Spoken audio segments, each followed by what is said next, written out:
Hey guys, coming to me another movie review for guys, and this movie reviewing, I could not wait to finally watch this movie.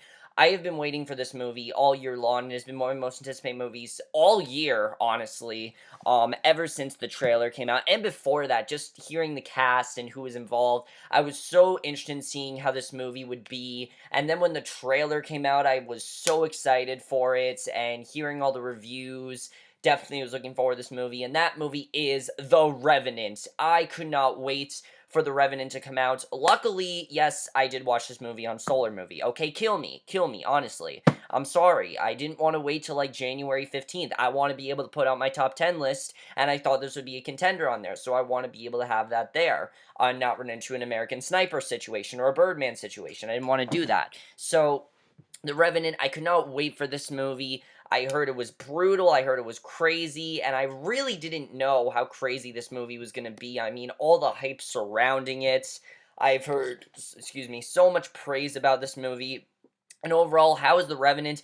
The Revenant is, for lack of a better term, insane, honestly. This is an insane, crazy film that I had no idea where it was going to go, and definitely is one of the most intense, visually striking, experiences you'll have all year. Definitely, that is one of the best things about The Revenant. Now, is it a perfect movie? No, but for the most part, I really, really enjoyed this movie. Now, let's get to plot of The Revenant, which is pretty simple overall, but it's a lot more than... There's a lot that happens in this movie, and I have to be very vague with the details, because I don't want to really ruin what happens, and, essentially, we focus on this group of hunters and fur trappers, basically. They are, their main enemy are Native Americans, because the movie takes place in 1823, when there was hostility from Native Americans. And during this attack, Hugh Glass, Leonardo DiCaprio's character, is left behind. He is horrifically mauled by a bear and basically left for dead by most of his fur trappers, and he basically goes on a revenge mission. I'm not going to say why he goes on a revenge mission, but he goes on a revenge mission to go after them and basically does whatever he can to survive, and that basically is the plot of The Revenant. And there's a lot more going on in this movie besides that, but I don't want to spoil what happens, and this movie is just insane. By far one of the best things about this movie, however, it's not the best thing about this movie, is the cast. I mean, the cast is one of the reasons I spark interest in this movie right away, because in my opinion, the best actor working today is in this movie, Leo DiCaprio. You guys know I think he is the best actor working today. He's one of my favorite actors. He has yet to give a bad performance in really anything, even movies like The Great Gatsby, which I don't really like. I still think he does a very good job in, and once again, as Hugh Glass is honestly one of his most restrained, different roles I've seen him do, because he really didn't go all out for this film because of the character of Hugh Glass. Hugh Glass, is a character that's pretty much tortured throughout this entire movie, doing whatever he can to survive with barely any dialogue. And that's one of the things I loved about Leo DiCaprio in this film. He kind of did something I've never seen him do before. We're so used to him having these big monologues and playing these really archetype characters that have big personalities, and Hugh Glass is not like that. He is simply just a fur trapper that's left for dead, and he's trying to do whatever he can to survive, and there are some scenes in that are just crazy, and his emotion in this film is just so great, and what he does to survive is just insane. He did an incredible job, and I'm actually really happy that he hasn't won any Oscars, because if he wins an Oscar for this, that would really be impressive, because he's done something I've never seen him do before, and he really did an incredible job. By far one of his best performances I've ever seen him do, and I really loved his acting in this movie. He definitely did an incredible job as Hugh Glass. He really was incredible. One of the best performances I've seen all year. Just the fact they didn't have him use a lot of dialogue. He has about, I'd say, like, maybe 20... Honestly, probably like 10 pages of dialogue, honestly. He doesn't have a lot of dialogue in this movie, and I really did appreciate that. Just him, a lot of this movie is just his struggle with man versus nature and man versus man. I definitely love that conflict throughout the film. He did that very well, and he was you can tell he is definitely going through a traumatic experience, and really did that very, very well. I like how he got into his psyche as well. Just everything about his character was great, and he really did an incredible job.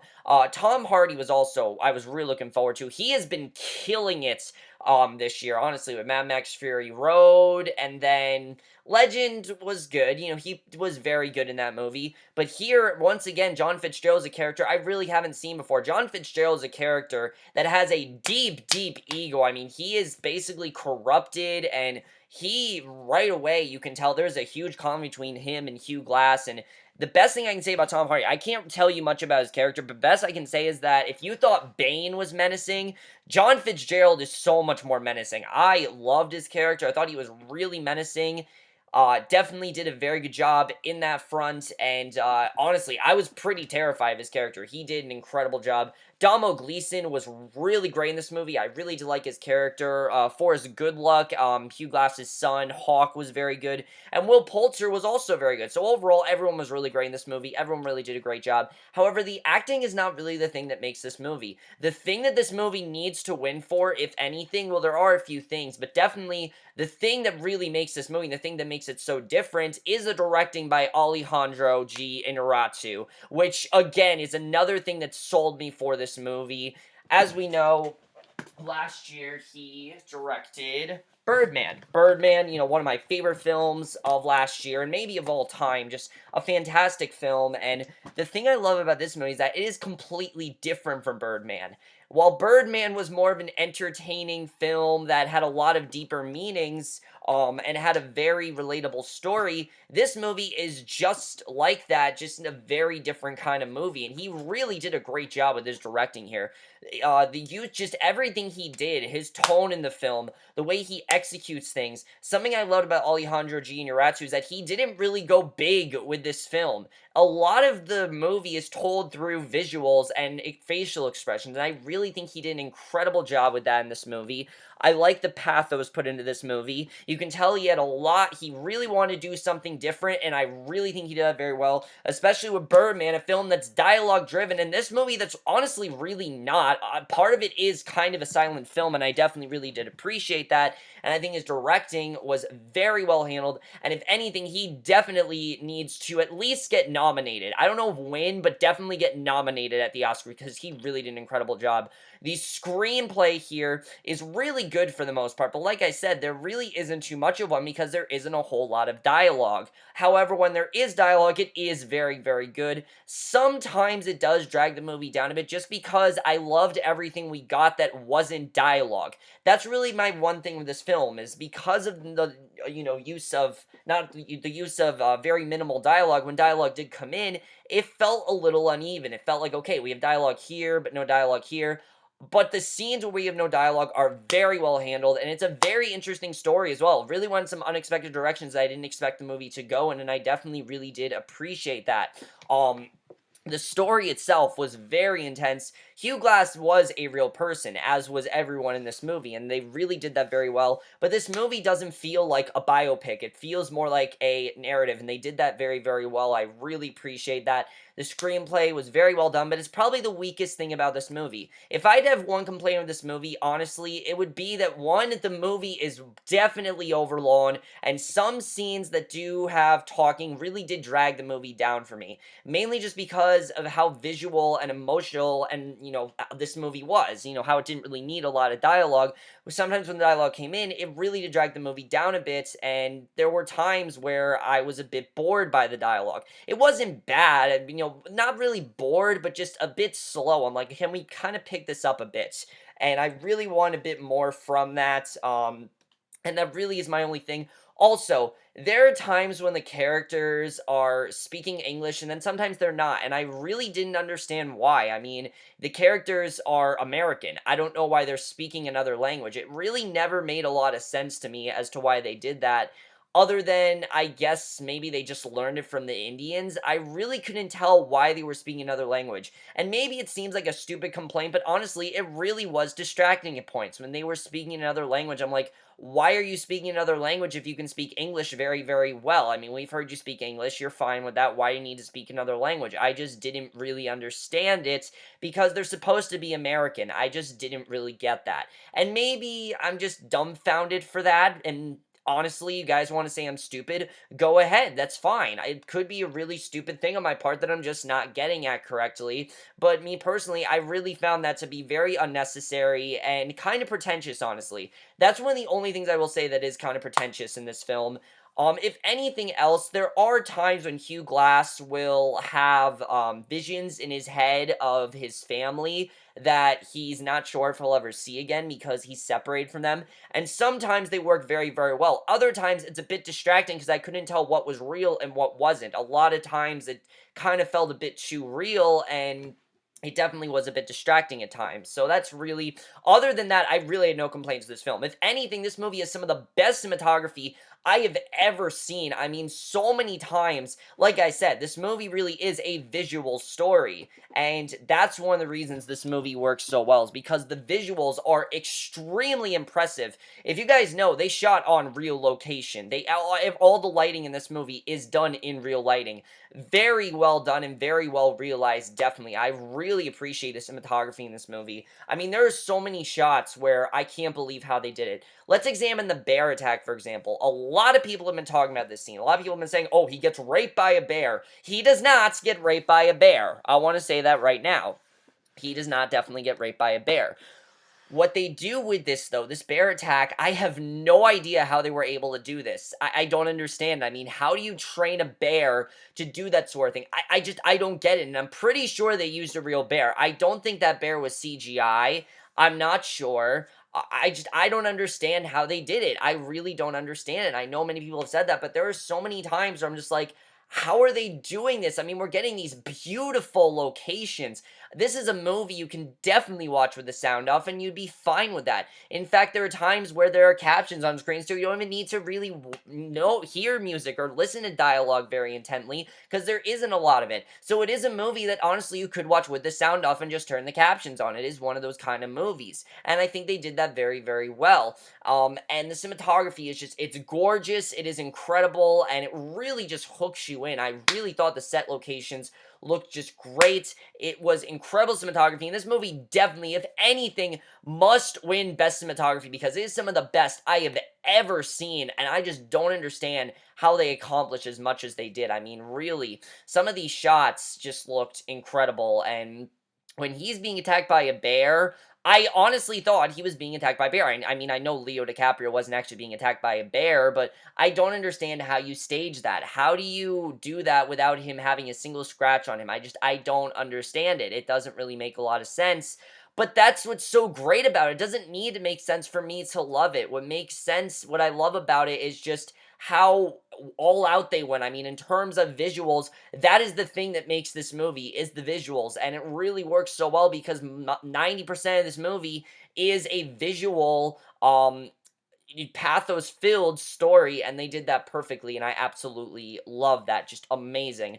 The score in this film is not used a lot. That's something else I really did appreciate. The use of silence is something that works very well in this movie because you feel as trapped as Hugh Glass does at points. I mean, when you're with him on this journey, you really feel trapped. I mean, you're experiencing some of the things that he feels. It's a very, very intense movie, and I really appreciate that. That's another thing I give this movie, is that this is one of the most intense movies I have seen all year, and they really get right into it. The movie starts with this awesome battle scene that I just loved. I thought it was so cool the way they did it, and there are so many intense scenes in this film. Many times this movie, my jaw was on the floor, and I was like, holy shit, holy shit. I don't react a lot to movies, but honestly, I was like, I was so shocked during this movie.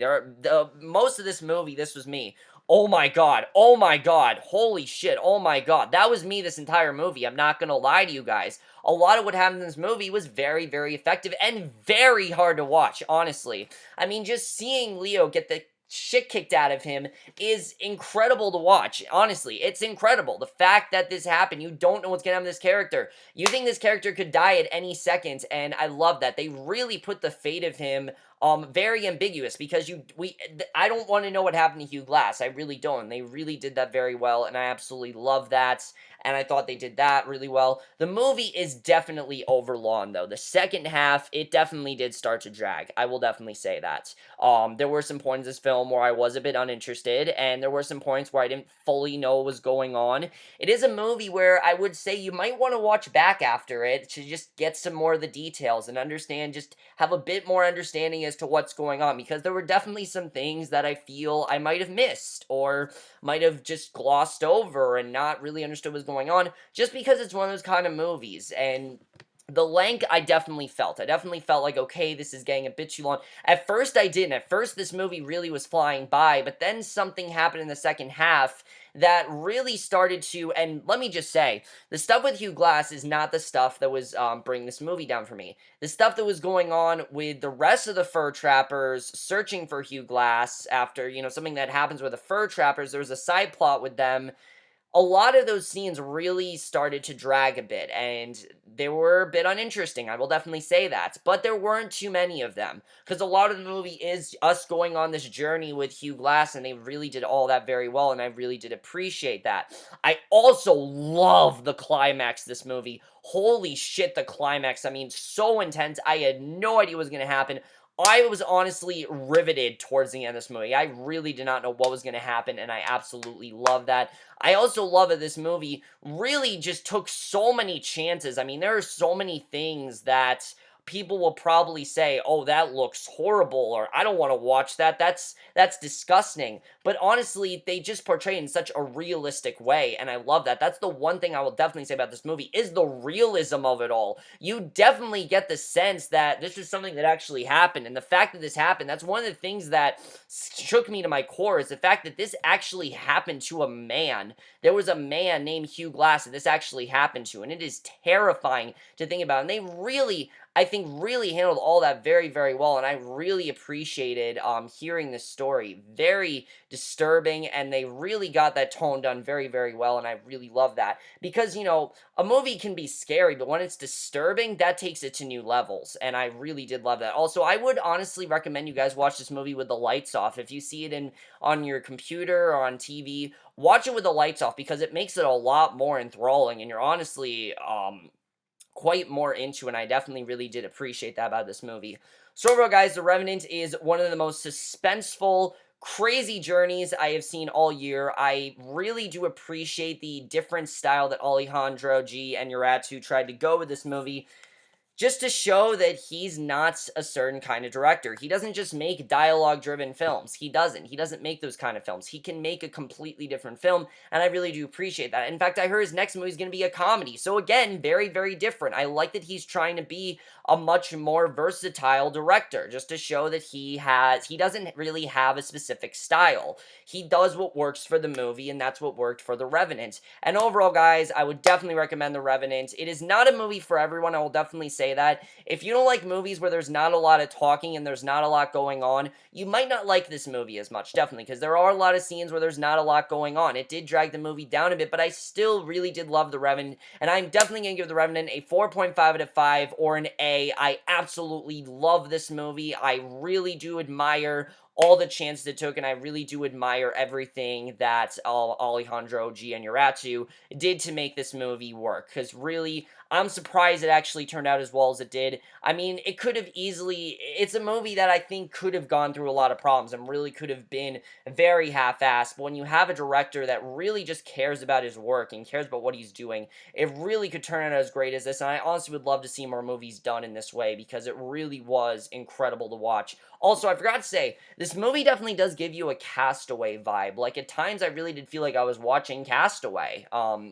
The second half with Tom Hanks on that island where there's no talking is a lot of this movie, and that's something else I really did appreciate. I would definitely recommend to you guys. But overall, guys, definitely check out The Revenant. It is an incredible film. I don't know if it's going to be my top 10. I will definitely say that. I think it'll probably be in honorable mentions, but I don't know if it's going to be my top 10. It is a movie that, like I said, I do think you guys might want to give just maybe a second watch to, because I do feel there might be something that maybe I just forgot, because it's just one of those kind of films where there's a lot going on, and That's something I really did appreciate. But overall, let me know if you guys saw The Revenant. If you have seen it, definitely check it out when it comes to your theater, because it truly is a disturbing, just grotesque, just brutal, gritty story that I'm very happy was told in the way it was. And that's my review of The Revenant. Hope you guys enjoy it. We'll see you guys in my next video, which will be for another movie review, and I will see you guys for that. Okay, bye.